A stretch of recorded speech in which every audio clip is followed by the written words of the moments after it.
In this video, I'm going to be explaining why it's not our job to save anybody. So if you're an empath, if you're a light worker, if you're kind of a sensitive person who really wants to help people, I'm going to be showing you exactly why this is not the right model to be following, some of the things that happen when we think it is our responsibility, and what to do instead. My name is Adam. Welcome back to my YouTube channel. Before we dive into the topic for today, I just want to let you know I'm doing some free breakthrough calls. There's a link pinned in the comment section below. So what's a breakthrough call? Well, it's a call where we get on Zoom for 30 minutes and I go over your vision for your life for you, what you're looking to create, some of the things that have been blocking you or stopping you from really aligning with that vision. And then I help just troubleshoot to find some options so that you can, step into your highest timeline.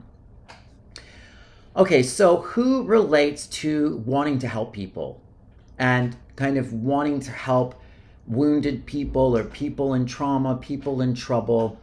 This has been a pattern that I've had my whole life. It tends to come from a really good place. When we see somebody struggling, when we see somebody suffering, we want to do something about it. We want to help take the pain away. It's not our job to save anybody. It's theirs. We can't force people to learn their own lessons. This is something that they need to come to terms with themselves. And when we try to do this, we can actually rob them of the ability and the power to get themselves out of situations. And when they're forced, because a lot of times we don't really learn anything until we have to, when they're forced to face themselves, then is when they actually take steps that they wouldn't have taken before, and they find pieces, parts of themselves, gifts that they have that they never knew they had before. But if we help them too much, if we try to take their pain away too much, we deprive them of that ability and they don't get anywhere because they don't find it within them. The only power any of us really have is our ability to monitor our own internal responses to, the reflection we see in the life going on externally around us. So it's very important to get in touch with the part of us that feels bad for people or feels what you could call sympathy, and understand that when you're in sympathy, you're actually lowering yourself to their level energetically and weakening yourself. And you're also sending them the message that, oh, poor whoever, you can't do this because there's something wrong with you. On an energetic level, you want to step back and hold the space of, like, I believe in you. I believe in your power. I believe in your competence and capability to find your way out of this. That doesn't mean we don't ever offer any support in any way, but it's really important to get this sort of understanding within us before we do, or we're usually operating from codependence, neediness, wanting validation, or trying to rescue people.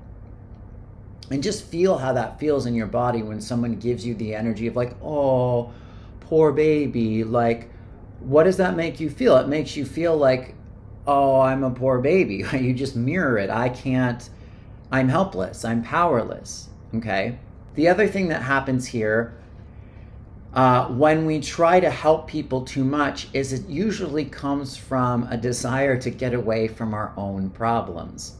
And so we can find ourselves in these patterns and dynamics where we're constantly trying to rescue somebody. We're trying to save them, we're trying to help them, and we're giving them all of our energy basically because we're afraid to get ourselves out of our own shit. And so we're just showing them how to do what we're doing, which is not healthy. It's a toxic dynamic. So if you find yourself constantly kind of trying to find people to help or find people to fix, or, in codependent relationships, look at what you're avoiding in you. Usually it comes from a lack of a belief in ourselves, or a wound where we don't love ourselves enough just for being. And so we need to feel like we matter or we're useful by helping others. And that doesn't mean that it's not good to help others or that it's bad to derive value from helping others. It's simply about the dynamic that you have and the relationship you have with it. It's never the topic. It's never the concept. It's about where you're coming from internally, and again, the relationship you have with it. And when we do this too much, we deplete our energy, we drain our energy, we lose confidence, and we get lost. We lose ourselves. We don't know who we are anymore. We don't know what we want. We don't know what our passions are. And it all comes down to us believing we need to save the planet.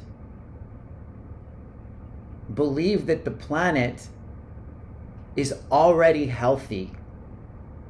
And then when you embody that state enough, you'll know intuitively what actions to take that are in alignment with that frequency instead of the everything's sick and a mess frequency. And this ties into what to do instead. So instead of rescuing, instead of saving, let them go. Let them find their own way. We don't help people by betraying ourselves.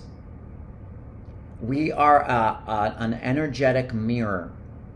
So the way to help people is to learn your own lessons, learn how to love yourself, learn how to be in a healthy space, and that magnifies, and you then offer people the codes of how to do that themselves. We tend to feel very guilty if we're doing well and others are not, because we don't want to hurt their feelings. But them being hurt about us doing well is their problem.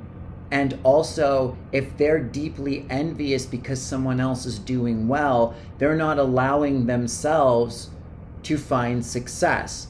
We tend to be envious of people for doing things that some part of us wants to do and knows that we could do.